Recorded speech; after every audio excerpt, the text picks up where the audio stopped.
리포트 오늘도 KBS 이정민 기자 나오셨습니다. 안녕하십니까? 안녕하세요. 예. 오늘은 이제 본 내용에 앞서서 네. 이걸 잠깐 짚어봐야 될 것 같습니다. 셧다운. 예. 최근에 이것 때문에 뭐 여러 가지 뉴스가 많이 나왔었는데 이제 공식적으로 종료가 됐죠. 공식 종료가 됐습니다. 예. 트럼프 대통령이 사인을 했고요. 이게 사실은 셧다운이라는 게 그 미국에서 뉴스인데 뉴스가 아닌 사안이에요. 그러니까 그래요? 매번 돼요. 셧다운은 당연히 되는 겁니다. 매년 그냥 의례. 예. 우리 왜냐하면 뭐 예산안 늦게 통과되는 그렇죠. 거 비슷한 것처럼. 그러니까 미국에 우리도 왜 이제 해 넘어갈 때 그렇죠. 항상 늦게 통과돼서 제대로 이렇게 막 통과된 경우가 많지 경우가 않으니까. 거의 없잖아요. 예. 근데 미국은 그게 뭐 며칠 가는 정도가 아니고 장기간 꽤 몇십 일 가기도 합니다. 예. 그런데 이번 게 역대 최장이긴 했어요. 43일 만에 종료가 됐고요. 이제 미국 하원을 통과하면서 이제 다수결 표결이 끝나고 트럼프 대통령이 결국 사인을 한 건데 이게 사실은 이제 연방 정부 셧다운 자체가 이렇게 긴 게 문제였습니다. 너무 기니까 이제 빨리 좀 접어보자 하는 마음에 민주당 의원들이 예. 이제 상원에서는 60명 이상은 투표를 해줘야 이게 하원으로 넘어갈 수가 있거든요. 그러니까 원래 상원은 이제 과반 체제긴 해요. 그런데 필리버스터를 할 수가 있어요. 소수당이. 예. 그래서 그 필리버스터가 계속 할 수 있는데 60명이 그거 끝내자는데 동의하면 끝낼 수 있습니다. 예, 그래서 그 60명을 채우는 바람에 민주당의 필리버스터가 끝나고 예. 결국에는 이게 상원에서 그래 오케이 이 예산안 통과시켜주자 해서 하원으로 넘어갔는데 하원은 다수결이니까 예. 공화당이 다수니까 그래서 통과가 된 거예요. 그런데 이게 지금 이렇게 민주당에서 이탈이 그럼 몇 명이 된 거잖아요. 그렇죠. 상원에서 예, 예. 7명 정도라고 합니다. 이렇게 이탈이 될 수 있었던 이유가 뭐냐. 왜 그들은 빠져나왔을까. 민주당의 어떻게 보면 당론이었는데 이게 우리나라 정치하고 미국 정치가 조금 다른 거를 아셔야 돼요. 예. 그러니까 우리나라에서는 당이 결정하면 대부분의 의원들이 예. 따라가잖아요. 근데 미국은 그렇지는 않습니다. 미국에는 일단 당론이 없어요. 당론이 없다. 예, 당론이란 걸 정할 수가 없습니다. 예. 그럼 의원 한 명 한 명이 개개인이 헌법기관이라는 생각이 워낙에 강해요. 아. 그래서 의원 한 명 때문에 뭐가 안 되는 적도 있습니다. 예. 그러면 뭐 그 당의 대표는 물론이고요. 심지어는 대통령까지 달려와서 그 의원을 설득합니다. 그런 문화가 워낙 강하기 때문에 예. 이 민주당 의원들, 민주당 노선에서 이탈한 의원들도 생각을 한 거예요. 너무 길다. 지금 국민들의 피해가 엄청나고 그렇죠. 특히 저소득층 예. 먹을 거 지원 못 받아가지고 이제 뭐 어떻게 굶어야 될지도 모르고 공무원들 월급 못 받고 있는 게 너무 장기화되고 이러니까 일단 끝내야 된다는 생각 때문에 공화당 편에 서준 거예요. 근데 이제 이 민주당과 공화당이 가장 첨예하게 대립했던 건 뭐였냐면 오바마 케어라고 건강보험 예. 이제 미국의 건강보험을 오바마 대통령이 만들었기 때문에 오바마 케어라고 이름이 붙어져 있는데 이 건강보험의 보조금 지급이 이제 올해 끝나는 걸 내년까지 연장할 거냐였어요. 예. 그런데 이게 이제 저소득층하고 중산층이 이제 받게 되는 보험인데 이름부터가 오바마 케어잖아요. 당연히 공화당은 안 트럼프 해주려고 하고. 입장에서는 트럼프 케어도 아니고. 예. 공화당에서는 오바마 케어니까. 예, 이게 매년 문제가 됩니다. 예, 공화당은 늘 안 하려고 하고 민주당은 예. 계속 하려고 하고. 공식 그래서 이름은 아니잖아요. 오바마 케어 공식 이름은 아니에요. 그렇죠. 예, 예. 예, 사람들 불러서 그런 거지. 네. 그런데 이게 이제 민주당에서는 이게 안 되면 셧다운 불사할 수 있다고 계속 그랬고 우린 장기화까지 갈 수 있다고 했었어요. 그런데 그 몇 명이 이탈하면서 장기화는 안 된 거예요, 결국. 예, 예. 그러니까 민주당 내에서 당연히 책임론이 이렇습니다. 그렇죠. 예. 특히 상원. 이게 예. 상원에서 통과되면서 하원까지 쭉 간 거니까 예. 상원에 이제 민주당 대표가 척 슈머라는 사람입니다. 예. 이 척 슈머 의원이 엄청난 비판을 받았습니다. 의원들 단속 못하고 뭐 했느냐. 음흠. 그다음에 민주당 지지층에서도 이런 말이 나왔습니다. 결국에는 이 합의를 해준 조건이 오바마 케어는 결국에는 확보를 못했거든요. 예. 연장을 확답을 못 받고 대신에 12월에 표결을 하자. 여기까지만 받은 거예요. 그러니까 민주당 지지자들 입장에서는 오바마 케어 보조금도 못 받고 결국에는 아무것도 얻은 거 없이 공화당에 꿇었다. 이렇게 이제 비판을 받게 된 겁니다. 특히 가장 화가 난 사람들은 국회의원이 아닌 이제 의원이 아닌 민주당 소속의 주지사들. 주지사들이. 예, 왜냐하면 내년에 중간 선거 해야 되는데 예. 이렇게 민주당 안 그래도 계속 약한 모습만 보여주고 있는데 또 망했어, 실패했어. 예. 이것 때문에 주지사들이 엄청난 비판을 했어요. 내년에 난 선거해야 되는데 예. 이렇게 민주당이 길을 나약한 못 모습을 보였다. 그렇죠. 또 진다는 거죠. 그래서 트럼프 대통령도 막 이걸 자랑을 했습니다. 우리가 민주당이 이겼다. 민주당이 잘못했던 거야 처음부터. 이렇게 했는데 공화당 내부에서도 사실 속내는 복잡합니다. 이게 이기긴 이긴 것 같은 모양새인데 그러면 만약에 오바마 케어가 올 연말로 끝난다. 정말. 그러면 내년에는 이 케어의 혜택을 이제 못 받게 되잖아요. 예. 저소득층과 중산층이. 그러면 이 사람들 건강보험료가 2배에서 최대 3배까지 올라가는 겁니다. 건강보험료가. 그런데 이 공화당의 지지자들, 저소득층과 중산층들이 많죠. 예. 그러니까 이 사람들이 받고 있을 때는 모르지만 끊겨버리면 막상 표 화가 떨어질 날 수도 거 아닙니까? 있겠네요. 그렇죠. 그러니까 이 사람들도 공화당 의원들도 내년 중간선거에서 이게 과연 우리에게 유리할까? 계산기를 두드려 보면 잘 안 나오는 거예요. 그래서 미국 언론들이 평가하기에는 이 셧다운의 승자는 없는 것 같다. 없다. 예. 이런 결론을 내고 있었습니다. 그 승자도 없는데 결국은 그것 때문에 좀 피해를 본 사람들은 또 분명히 그렇죠. 있잖아요. 공무원들 월급 못 받았죠. 그러니까요. 그다음에 저소득층들 그 굶는 게 뭐 많이 해고도 나왔어요. 되고 그랬다면서요. 예. 그리고 그걸 또 소급해주냐 안 해주냐 문제도 그러니까요. 있고 그래서 뭐 하여간 굉장히 많은 사람들이 피해를 봤고요. 항공편 결항되고 막 이랬었는데 예. 그거는 그럼 당장 이게 셧다운이 끝나면 복구가 되냐? 쉽게 이렇게 하루 이틀 만에 되진 또 않는다고 합니다. 그 남는 건 없는데 결국은 그렇죠. 피해자만 끌기만 한 거죠. 생겨버리는 예. 그런 상황이 좀 된 것 같습니다. 그렇습니다. 어떤 또 미국의 정치적인 어떤 그 관계, 네. 예, 우리하고는 조금 차이가 있는 것 같습니다. 그렇습니다. 예. 그게 뭐 장점이 될 수도 있고 단점이 될 수도 있는 것 같아요. 장단점이 분명히 있어요. 예. 다 의견이 합쳐질 때 좋은 점도 있는 것 같고, 네. 그리고 또 이탈이 생기는 게 또 그 개인의 의견 존중받는 건 좀 그렇죠. 또 분명히 사실은 필요하다고 당론이 봅니다. 언제나 좋은 건 아니잖아요. 우리는 뭐 당론 아닌 것 같은데 거기 안 따라갔다고 해서 막 이렇게 낙인 찍고 그렇죠. 이러잖아요. 그런 경우는 그런 좀 거는 아닌 이제 것 좀 같거든요. 덜하니까 예, 그런 건 또 미국 정치의 장점이라고 볼 수 있죠. 그러니까요. 예, 장단이 있다. 알겠습니다. 조금 길었는데 본 내용으로 그러네요. 빨리 들어가 보겠습니다. 베네수엘라 얘기를 해볼 텐데요. 베네수엘라가 지금 뭐 사실 우리가 사실 잘 몰라요. 이 나라에서 네. 무슨 일이 벌어지고 있는지.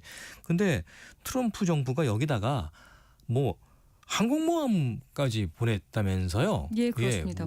어떤 일이 지금 베네수엘라가 뭡니까? 어디 있는지 모르시는 분들도 많을 거예요. 그 중미 이제 멕시코 중미인가요? 예, 북미와 중미를 이렇게 예. 북미와 남미를 잇는 이렇게 그 사이에 그 사이에 얇은 데를 중미라고 하죠. 예. 그 바로 밑에 베네수엘라가 있습니다. 그러니까 남미 대륙에서는 제일 북쪽에 있는 데예요. 예. 근데 여기에 지금 미국에서 항모 전단을 보냈습니다. 그러니까요. 11일에 미국 남부 사령부 작전 구역에 진입했다. 항모 전단이 이렇게 미 해군이 밝혔습니다. 그런데 이 남부 사령부가 이제 멕시코 남쪽 중남미 지역 이쪽을 관할하는 데예요. 그런데 명목은 이렇습니다. 이 지역의 마약 카르텔을 상대로 군사 작전을 제대로 해보겠다. 이미 군함을 거기에 원자력 추진 잠수함 군함 F-35 전투기까지 줄줄이 배치해 놓은 상태입니다. 항공모함 최근 몇 달간. 전단이 갔으니까 뭐 예. 한꺼번에 막 가는 거니까 전단은. 그러니까 이게 이미 배치가 돼 있는 상태에서 항모 전단을 보냈는데 이 항모 전단이 세계에서 가장 큰 걸로 알려진 미국에서도 가장 큰 포드 항모. 미국의 최신의 항모입니다. 예. 여기에 그 함재기 탑재할 수 있는 게 최대 75대라고 하거든요. 그것도 굉장히 좋은 비행기들로 알고 있습니다. 엄청나게 큰 걸 보낸 거예요. 그래서 이 미국이 지난 한 8월부터 이 사실은 마약 카르텔 작전을 시작했어요. 그래서 최소 19차례 이미 공습을 했고 그 과정에서 76명이 사망을 했습니다. 그런데도 이 항모를 또 보낸 거는 더 앞으로는 세게 하겠다.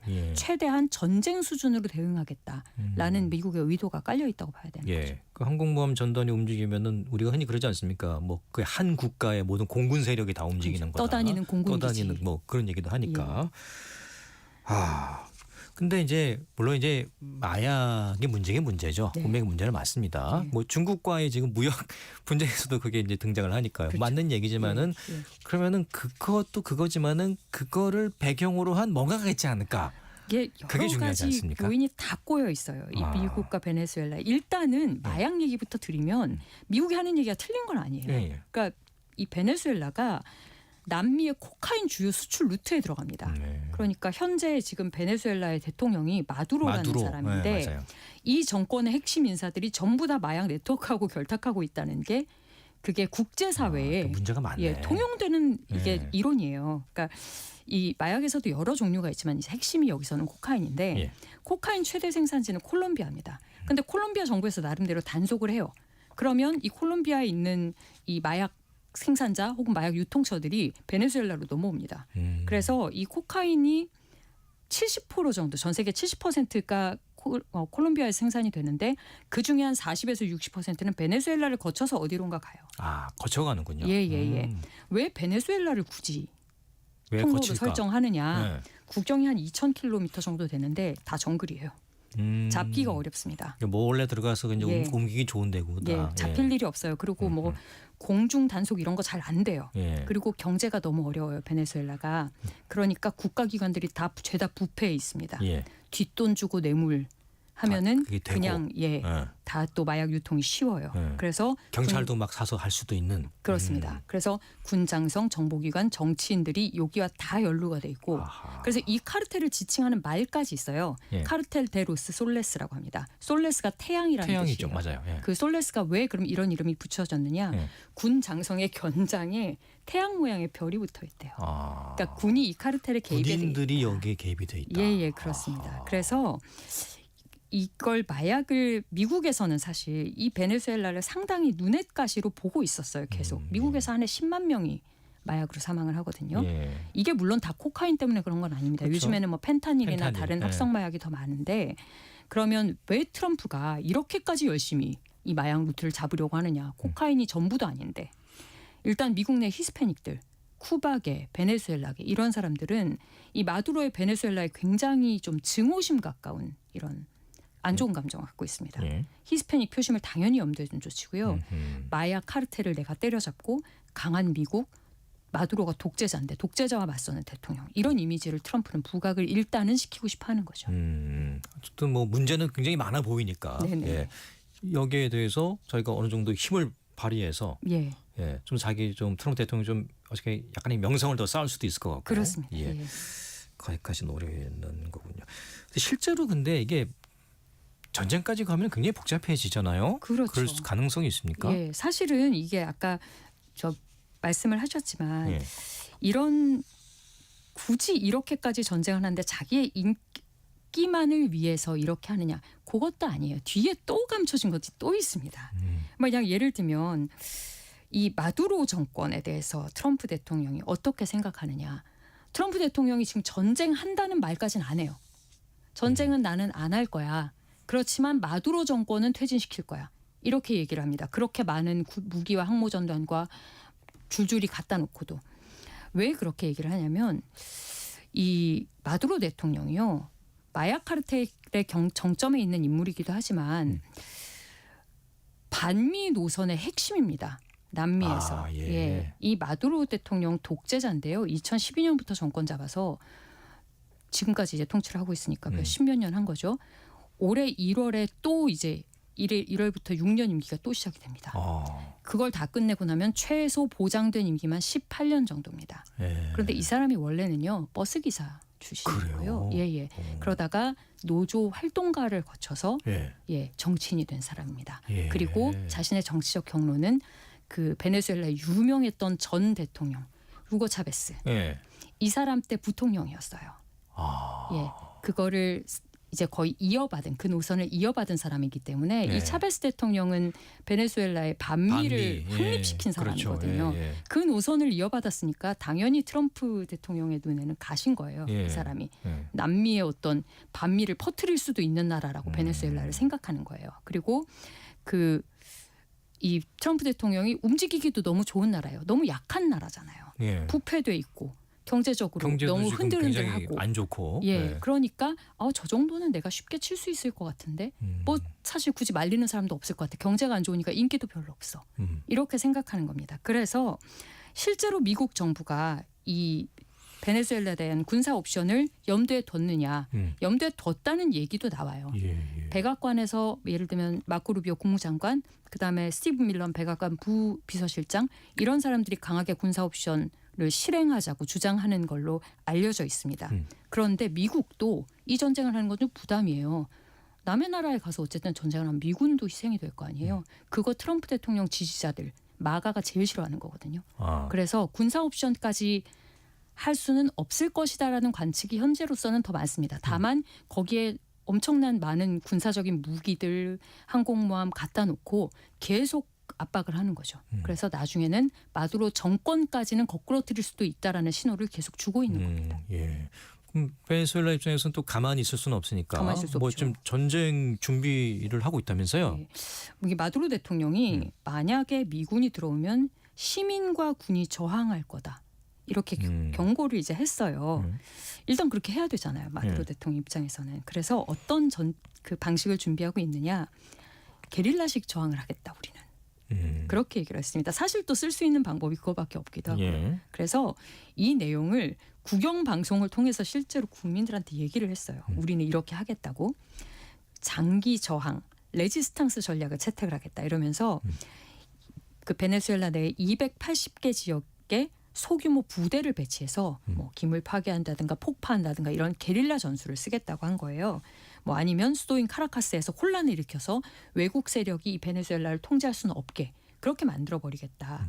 그런데 베네수엘라가 이런 전략을 그럼 왜 짰느냐. 당연히 미국에 비해서 군사력이 되겠습니까?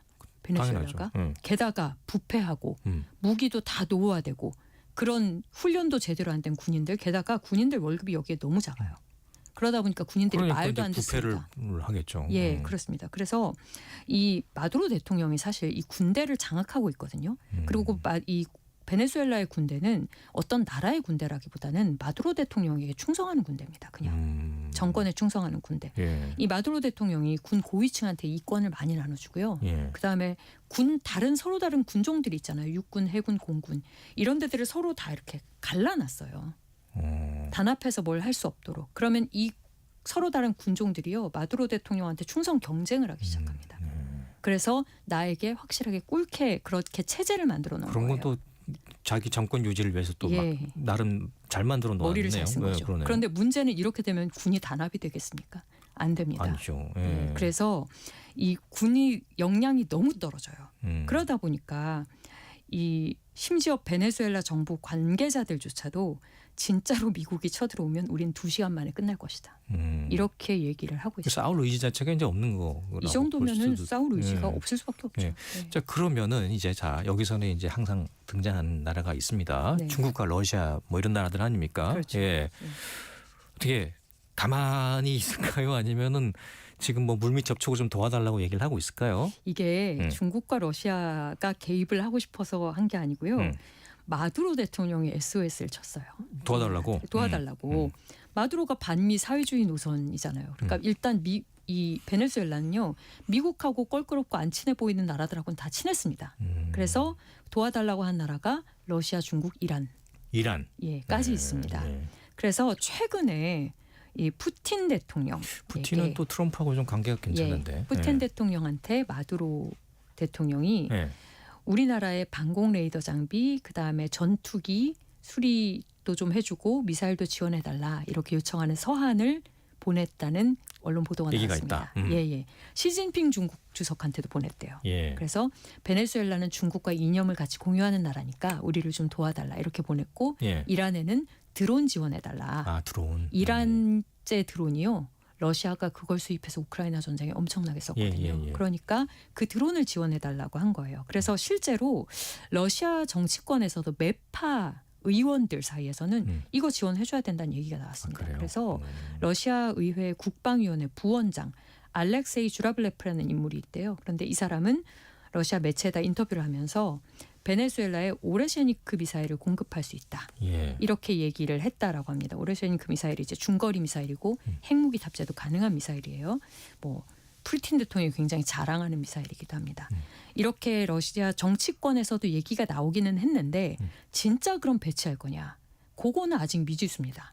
일단 러시아가 우크라이나하고 전쟁을 오래 하고 있잖아요. 예. 너무 바빠요. 그렇죠. 자기 전쟁하기도 지금 힘들어 죽겠는데. 버거운데. 거기다가 예. 베네수엘라까지 보내서 미국하고 굳이 또 부딪힐 필요가 없다고 생각할 거라고 미국이 생각하고 있고. 그래서 미국이 이제 베네수엘라가 그렇게 러시아, 중국에 SOS를 치는 건 알지만 실제로 이 두 나라들이 도와줄 확률은 많지 않다라고 보고 더 베네수엘라를 압박하는 경향도 좀 있습니다.